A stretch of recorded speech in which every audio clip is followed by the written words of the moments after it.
High, তোমরা সবাই কেমন আছো? আশা করছি সবাই খুব ভালো আছো। আর আমিও খুব ভালো আছি। ডেইলি ব্লগের মতো আজকেও একটা মিনি ব্লগ নিয়ে চলে আসলাম। মেয়ে ঘুমিয়ে আছে, তাই আমি ঘরটাকে ঝাড় দিয়ে নিচ্ছি। আর তোমরা সবাই চিনি সোনার ভিডিও অনেক ভালোবাসো, আর আমি সেটা বুঝতে পারি। তার কারণ তোমরা অনেকেই ভালোবেসে অনেক কমেন্ট করো। কিন্তু কি করব বলো, চিনি তো সবসময় ঘুমিয়েই থাকে, আর যখন ওঠে তখনই ওর ভিডিও করা হয়। ছাড়া যে ওকে জোর জবরদস্তি ওঠাবো সেটারও কোনো উপায় নেই, কারণ ওর যখন ঘুম পায় ও ঘুমোবেই। আর না ঘুমোলেই কান্নাকাটি শুরু করে দেয়, তখন ভিডিও করবে না, কিছুই না। ডাক্তার বলে ও এখন যত ঘুমাবে তত ভালো, কারণ ওর বয়সটাও তো এখন খুব কম।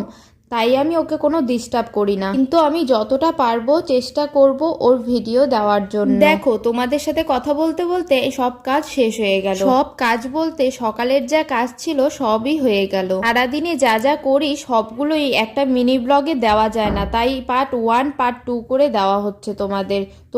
হাই, তোমরা সবাই কেমন আছো? আশা করছি সবাই খুব ভালো আছো। আর আমিও খুব ভালো আছি। ডেইলি ব্লগের মতো আজকেও একটা মিনি ব্লগ নিয়ে চলে আসলাম।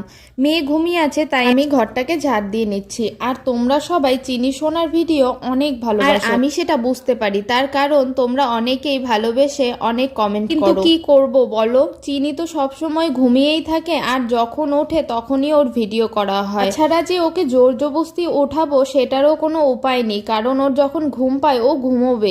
আর না ঘুমোলেই কান্নাকাটি শুরু করে দেয়, তখন ভিডিও করবে না, কিছুই না। ডাক্তার বলে ও এখন যত ঘুমাবে তত ভালো, কারণ ওর বয়সটাও তো এখন খুব কম। তাই আমি ওকে কোনো ডিস্টার্ব করি না, কিন্তু আমি যতটা পারবো চেষ্টা করব ওর ভিডিও দেওয়ার জন্য। দেখো, তোমাদের সাথে কথা বলতে বলতে সব কাজ শেষ হয়ে গেল। সব কাজ বলতে সকালের যা কাজ ছিল সবই হয়ে গেল। সারাদিনে যা যা করি সবগুলোই একটা মিনি ব্লগে দেওয়া যায় না, তাই পার্ট 1 পার্ট 2 করে দেওয়া হচ্ছে তোমাদের।